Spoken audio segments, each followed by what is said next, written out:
میں میرٹھ گیا تھا، گرمی بہت ہو رہی تھی، تو میرے ایک دوست مجھے لے کر ایک ہوٹل میں چلے گئے جو ایک جین کا ہوٹل تھا۔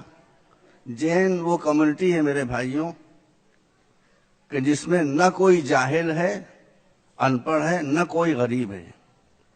تو میں نے اس جین سے پوچھا کہ یہ آپ نے کون سا چمتکار کیا، جادو کیا ہے کہ آپ کے یہاں سے غربت بھی ختم ہو گئی اور جہالت بھی ختم ہو گئی؟ انہوں نے کہا کہ مولانا ہمارے یہاں جو چیزیں ہونا چاہیے وہ ہیں، جو نہیں ہونا چاہیے وہ نہیں ہے، سن لیجئے۔ میں نے کہا وہ کیا چیز؟ کہا کہ ہم کو جتنے اسکول اور کالج چاہیے ہیں وہ ہم نے اپنی کمیونٹی کے لیے بنا لیے ہیں، اور مولانا صاحب ہمارے یہاں پنڈت نہیں ہوتے ہیں۔ تو ہم نے کہا یہی ہماری مصیبت ہے، ہمارے یہاں معاملہ الٹا ہے، جو نہیں ہونا چاہیے وہ ہے، جو ہونا چاہیے وہ نہیں ہے۔ اسکول ہمارے یہاں نہیں ہے، کالجز ہمارے یہاں نہیں ہے، مولوی ہمارے یہاں بھرے ہوئے ہیں۔ مولوی حضرات جو ہیں وہ نگیٹو پریچنگ کرتے ہیں، لوگوں کو غلط راستہ بتاتے ہیں، علماء ہمیشہ ملاتے ہیں اور جوڑتے ہیں۔ میرے پاس 5 منٹ ہے، میں وقت کا بہت پابند ہوں، 3 منٹ اور رہ گئے میرے پاس، 3.5 منٹ۔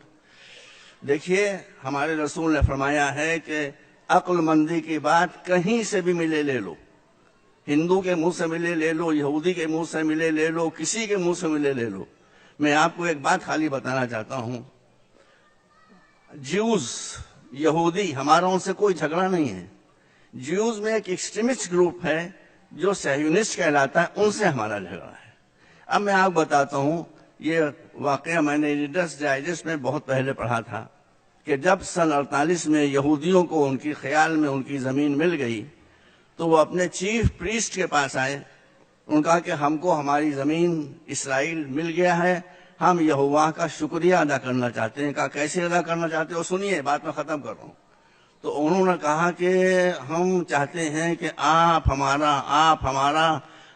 ہمارے لیے ایک بہت ہی بھویہ سینیگاگ بنا دیں، جیسی پوجا استھل نہ مسلمانوں کے پاس ہو، نہ کرسچنس کے پاس ہو، نہ ہندوؤں کے پاس ہو۔ سنیے، یہ عقل کی بات ہے، یہ وزڈم کی بات ہے۔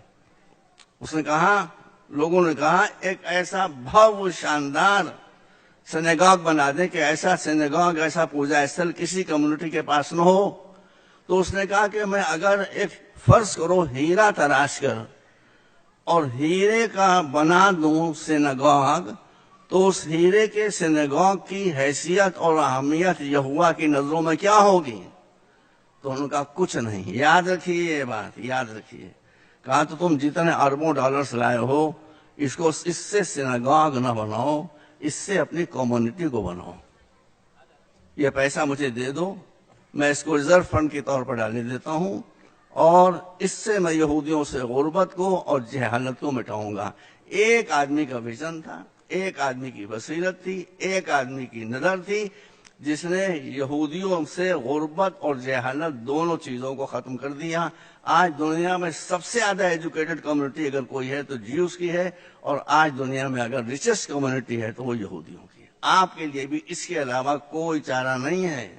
قومیں بلڈنگوں سے نہیں بنتی ہیں، قومیں ایجوکیشن سے بنتی ہیں، قومیں تعلیم سے بنتی ہیں، قومیں شکشا سے بنتی ہیں۔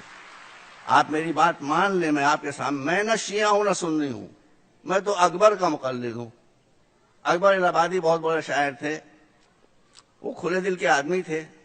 تو ان کی بیوی نے ایک دن ان سے کہا کہ آپ ہیں کہ آپ شیعہ ہیں کہ سنی ہیں؟ کہنے کیوں؟ کہنے میں یہ دیکھتی ہوں کہ آپ جب شیعوں میں بیٹھتے ہیں تو شیعوں کی ایسی باتیں کرنے لگتے ہیں، جب سنیوں میں بیٹھتے ہیں تو ان کی ایسی باتیں کرنے لگتے ہیں، تو ہیں آپ ہیں کیا؟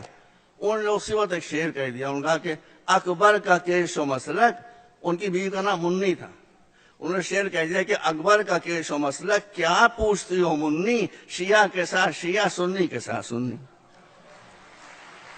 تو آپ بھی جب تک شیعہ کے ساتھ شیعہ اور سنی کے ساتھ سنی نہیں بنیں گے، مسئلے حل نہیں ہوں گے۔ میرے پاس بہت نہیں، صرف 5 منٹ کا وقت دیا تھا جو ختم ہو رہا ہے۔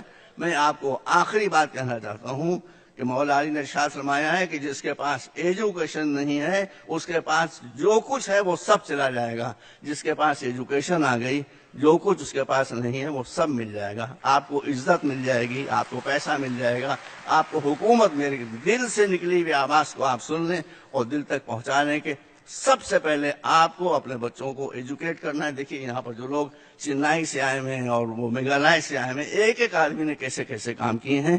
تو ایک آدمی اتنا کام کر سکتا ہے تو 18 کروڑ آدمی کتنا کام کر سکتے ہیں.